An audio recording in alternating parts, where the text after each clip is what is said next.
Hey guys, I'm Shank. Welcome back to another video. Electoral bond, அதாவது தேர்தல் பத்திரம். அது என்ன தேர்தல் பத்திரம் அப்படின்ற மாதிரி பார்த்தீங்கன்னா, இந்தியாவிலே பார்த்துக்கிட்டிங்கன்னா பல கட்சிகள் இருக்கு. ஸோ இந்த எல்லா கட்சிகளுக்குமே ஃபண்டிங் அப்படின்ற மாதிரி ஒரு விஷயம், அதாவது டொனேஷன் வச்சுக்கோங்களேன். ஸோ இந்த மாதிரி டொனேஷன் போகிறதுக்கான ஒரு நவீன முறை அப்படின்ற மாதிரி சொல்லலாம். அதாவது அஃபீஷியலாக எல்லா கட்சிகளுக்கும் இவ்வளோ டொனேஷன் போயிருக்கு அப்படின்ற ஒரு விஷயத்த வந்து எஸ்பிஐ பேங்க் வழியாக போன அமௌண்ட்டை பார்த்தீங்கன்னா எலக்டோரல் பாண்ட்ஸ் அப்படின்னு சொல்லுவாங்க. ஸோ அதுக்கு யார் யார் அனுப்பியிருக்கா, எவ்வளோ அமௌண்ட் அனுப்பியிருக்காங்க, எந்தெந்த கட்சிகளுக்கு அனுப்பியிருக்காங்க அப்படின்ற மாதிரி விஷயங்கள்லாம் அதில் இருக்கும். ஸோ அந்த ஒரு விஷயத்த வந்து டிரான்ஸ்பரண்டாக வச்சுட்டு இருந்தாங்க இவ்வளோ நாட்கள். பட் இப்போ அது ரிலீஸ் ஆகிருந்துச்சு 15 மார்ச். ஸோ அது ரிலீஸ் ஆனதுக்கு அப்புறம் பார்த்தீங்கன்னா இந்த விஷயங்கள் சோஷியல் மீடியாவில் வெடிக்க ஆரம்பிச்சிச்சு. பல பேர் இதை பற்றி பேச ஆரம்பிச்சாங்க. பல பேர் ஊழல்னு சொன்னாங்க.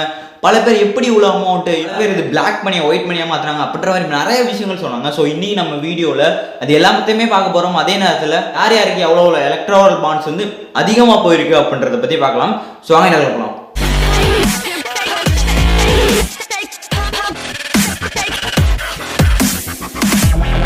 ஸோ ஃபினான்ஸ் ஆக்ட் 2016-17 அப்படின்ற ஒரு விஷயத்துக்கு கீழே வர்றது தான் எலக்டோரல் பாண்ட் அப்படின்ற மாதிரி சொல்லலாம். அதில் பார்த்தீங்கன்னா 2017 தான் இந்த எலக்டோரல் பாண்ட் அப்படின்ற ஒரு விஷயத்த கொண்டு வராங்க.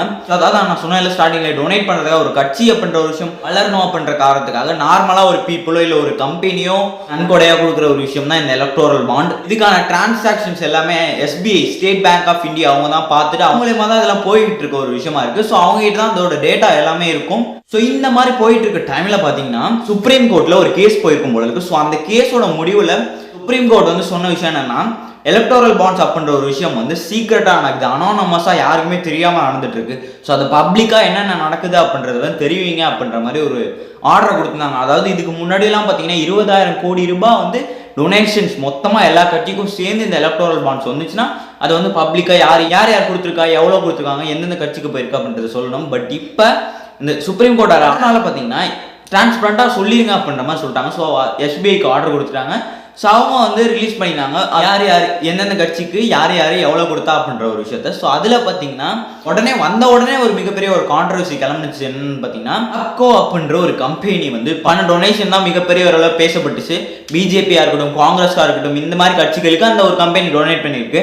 இதனால என்ன பெரிய விஷயம் ஆச்சு அப்படின்ற மாதிரி கேட்டிங்கன்னா, அது வந்து ஒரு பாகிஸ்தான் பேஸ்டு கம்பெனி அப்படின்ற மாதிரி ஒரு விஷயத்த சொல்லி நிறைய பேர் பேசிகிட்டு இருந்தாங்க. பட் அது வந்து பாகிஸ்தான் பேஸ்டு கம்பெனிலாம் இல்லை, அது வந்து ஒரு ரூமரையும் தாண்டி அது வந்து டெல்லி பேஸ்டு கம்பெனி தான் ஹப்கோ அப்படின்ற ஒரு கம்பெனி. சரி இதெல்லாம் விடுங்க, கம்பெனிலாம் டொனேட் பண்ணதை இதை விட ஒரு மிகப்பெரிய விஷயம் இருக்குது. அது என்ன அப்படின்றத போக போக சொல்கிறேன். ஸோ இந்த எலக்டோரல் பாண்ட்ஸில் கிட்டத்தட்ட 20,000 பேருக்கு மேலே டொனேஷன் பண்ணியிருக்காங்க அப்படின்ற மாதிரி ஒரு விஷயத்த தெரிவிச்சிருந்தாங்க. அதாவது பார்த்தீங்கன்னா 20,000 பாண்டுக்கு மேலே கிடச்சிருந்துச்சு அப்படின்ற மாதிரி சொல்கிறாங்க. ஸோ இப்போ அவங்க ரிலீஸ் பண்ண டேட்டா பார்த்தீங்கன்னா ஏப்ரல் 1, 2019 பிப்ரவரி 1, 2024 வரையும் தான். ஸோ இந்த டைமுக்கான டேட்டா தான் அவங்க ரிலீஸ் பண்ணியிருந்தாங்க. ஸோ இந்த பாண்டோட ரிசல்ட்ல நிறைய கட்சிகள் எவ்வளோ அவங்களுக்கு போயிருக்கா அப்படின்ற மாதிரி ஒரு விஷயம் தெரிவிச்சிருப்பாங்களே. ஸோ அதில் பார்த்தீங்கன்னா 6,061 கோடி ரூபாய் பிஜேபிக்கு மட்டும் போயிருக்கு. அதாவது அதிகமான பாண்டு வாங்கின கட்சியாக பிஜேபி இருக்காங்க. அதாவது மொத்த பாண்டு எவ்வளோ நான் சொல்ல மறந்துட்டேன். கிட்டத்தட்ட 11,000 கோடி ரூபாய் பார்த்தீங்கன்னா எல்லா கட்சிகளும் சேர்ந்தும் பாண்ட்ஸ் வந்து அவங்களுக்கு போயிருக்கு. ஸோ அதில் பார்த்தீங்கன்னா 6,000 கோடி ரூபாய் பிஜேபி, திரிணாமுல் காங்கிரஸ்க்கு 1,200 கோடிக்கு மேலே, ஒரு டிஎம்கே அதாவது தமிழ்நாட்டை சேர்ந்த டிஎம்கேக்கு 600 கோடி அப்படின்ற மாதிரி பாண்ட்ஸ் எல்லாம் போயிருக்கு. ஸோ இது இல்லாமல் நிறைய கட்சிகள் போயிருக்கு. ஸோ அது எல்லாத்தையுமே நான் ஸ்லைடில் போடுறேன். ஸோ அடுத்து ஒரு கான்ட்ரவர்சி கிளம்பினது என்னன்னு பார்த்தீங்கன்னா, ஸோ பிஜேபி கட்சிக்கு எப்படி இவ்வளோ அமௌண்ட் வந்திருக்கும், அப்போ அவங்க வந்து பிளாக் மணியா ஒயிட் மணியா மாற்றினாங்களா அப்படின்ற மாதிரி ஒரு விஷயங்கள். அதே நேரத்தில் பிஜேபி கூட 18 ஸ்டேட்டில் வந்து அவங்க வந்து ஆட்சியில் இருக்காங்க. ஸோ அதனால அவங்களுக்கு 6,000 கோடி வந்ததெல்லாம் ஓகே. வெறும் ஒரே ஒரு ஸ்டேட்டில் இருக்க டிஎம்கேக்கு எப்படி 600 கோடி வந்துச்சு அப்படின்ற மாதிரி ஒரு விஷயங்கள் பரவராதாக இருக்கட்டும், சோஷியல் மீடியாவில் ஃபைட் மாதிரி போயிட்டு இருக்கு அப்படின்ற மாதிரி வச்சுக்கோமே. ஸோ இதெல்லாம் தாண்டி இது ஸ்கேம் அப்படின்ற மாதிரி சொன்னதுக்கான ரீசன், மிகப்பெரிய ரீசன் என்ன மாறுச்சுன்னு பார்த்தீங்கன்னா, சாண்டியாகோ மார்டின் அப்படின்னு சொல்லப்படுற ஒரு நபர். இவர் யாருன்னு பார்த்தீங்கன்னா கோயம்புத்தூர் சேர்ந்த ஒரு நபர்.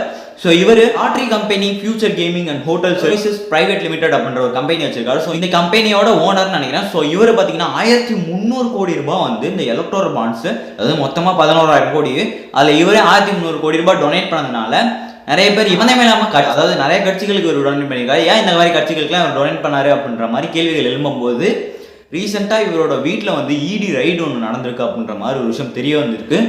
ஸோ அதுக்கு வந்து லஞ்சம் கொடுக்குற விதமாக அதை அனுப்புனாரா அப்படின்ற மாதிரி ஒரு சில விஷயங்களும் சோஷியல் மீடியாவில் புகஞ்சிட்டு இருக்கு. ஸோ அதெல்லாம் தாண்டி பார்த்தீங்கன்னா இப்போ வந்து நிறைய கம்பெனிஸ்ல டொனேட் பண்ணியிருப்பாங்கல்ல. ஸோ இந்த மாதிரி கம்பெனிஸ்ல டொனேட் பண்ண கம்பெனிஸ் எல்லாம் பார்க்கும்போது ரொம்பவே சின்ன கம்பெனிஸாக இருக்காங்க அப்படின்ற மாதிரி சொல்கிறாங்க. அதாவது 7லேருந்து 10 கோடி ரூபாய் தான் லாபமே வரும். ஆனால் அவங்க 100 கோடி ரூபாய் டொனேட் பண்ணியிருக்காங்க. எப்படி இதெல்லாம் பாசிபிள் அப்படின்ற மாதிரி கேள்விகள் நிறைய பேர் கேட்க ஆரம்பிச்சிட்டாங்க. ஸோ அதில் அவங்க சொன்ன விஷயங்கள் எல்லாமே என்னன்னு பார்த்தீங்கன்னா, இல்லை இது வந்து கட்சிகள்லாம் பிளாக் மணியாக சம்பாரிச்ச பணத்தை வந்து பார்த்தீங்கன்னா ஒயிட் மணியாக மாற்றுறதுக்கு ஒரு கம்பெனியை ஒரு பகலக்காய வச்சு அவங்க பேரில் வந்து இவங்களோட பாண்ட்ஸ்க்கு வந்து டொனேட் பண்ணிட்டாங்க அப்படின்ற மாதிரி ஒரு விஷயமும் சொல்கிறாங்க. ஸோ இந்த ஒரு விஷயம் தான் இப்போ எலக்டோரல் பாண்டில் ஒரு கான்ட்ரவர்சியாக கிளம்பிட்டு இருக்க ஒரு விஷயம். இப்போ எலெக்ஷன்ஸ் வேறு வரப்போகுது. ஸோ அந்த டைமில் இந்த மாதிரி கான்ட்ரவர்சிஸ்லாம் இன்னும் நிறைய எதிர்பார்க்கலாம்ன்ற மாதிரி நினைக்கிறேன். ஏப்ரல் 16 எலெக்ஷன் டேட் அறிவிச்சிருக்காங்க. ஸோ கண்டிப்பாக நீங்கள் பார்த்துருப்பீங்க அப்படின்னு நினைக்கிறேன். ஸோ இவ்வளோ தான் இந்த எலக்டோரல் பாண்ட்ஸ் அப்படின்ற ஒரு விஷயம். ஸோ இதோட இந்த வீடியோ முடிச்சுக்கலாம் அப்படின்ற மாதிரி நினைக்கிறேன். ஸோ இந்த எலக்டோரல் பாண்ட்ஸை பற்றி நீங்கள் என்ன நினைக்கிறீங்க அப்படின்றது வந்து காமெண்ட் பாக்ஸில் கமெண்ட் பண்ணுங்கள். ஸோ இதே மாதிரி நாளைக்கு இன்னொரு வீடியோ சொல்லிக்கிறேன். பை.